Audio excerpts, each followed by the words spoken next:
Hi everyone, Steve Crosby. Welcome to this edition of Monday Morning Musing. We are carrying on with the topic of praise and worship, gleaning a few highlights from my book of the same name, which, as you can see, is available on Amazon.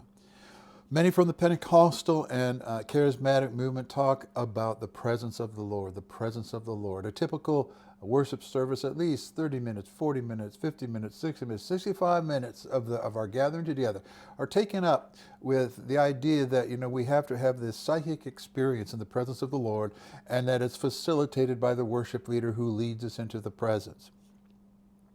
I've said elsewhere, and I'm going to repeat it here, there are only 6 verses in the New Testament that have anything to do with the presence of the Lord, and none of them have to do with singing, worship, music, or anything. Worship leader, song service, none of them. Can you imagine Paul or any of the apostles being able to conduct ministry without having a worship team and a light show? It's really we need to think about what we're doing. Again, it's not what we get to do in our liberty and our freedom and the things that we can enjoy. The new covenant is a covenant of broad possibilities. The issue is when we dogmatize those things and make those things methodological, that we get into trouble. Jesus said that he would manifest himself to those who keep his commandment. Now, that makes your hyper-grace people really nervous. And that word manifest in John has to do with make evident to the 5 senses. If you want to talk about enjoying the manifest presence of God, we need to think about Jesus, not David. Jesus is our pattern, not David, not Abraham, not Moses' tabernacle, not David's tabernacle. I would believe, and I choose, that Jesus is superior to those folks. What he says counts. And the subjective enjoyment of the presence of God is not linked to praise and worship. It's linked to an integrated lifestyle that is consistent with the life of Jesus. Another thing that Jesus said, and this one really amazes me how folks can miss it so readily and so easily. In Matthew 25, he talks about a lot of things, but he talks about the sick, the widow, the incarcerated, and talks about visiting those people.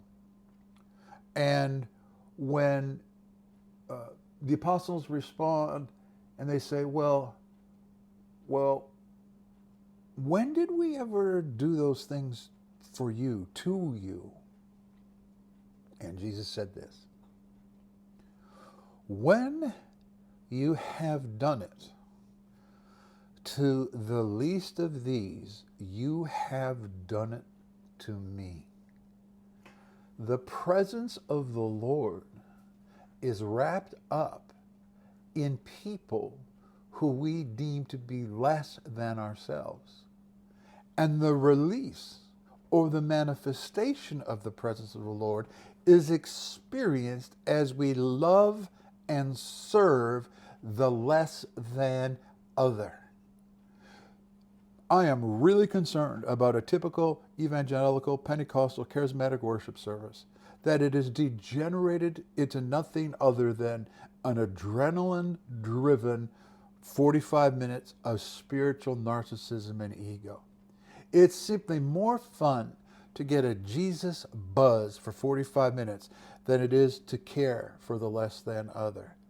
But Jesus said that is where his presence is. Now, when I go down this road, people who are invested in the status quo, otherwise your identity, your significance, your ministry is being in a worship leader, you spent tens of thousands of dollars in the worship ministry, and they respond, well, it's both. No, it's not both. I take Jesus over 1948 theology, modern theology, and other bad teaching.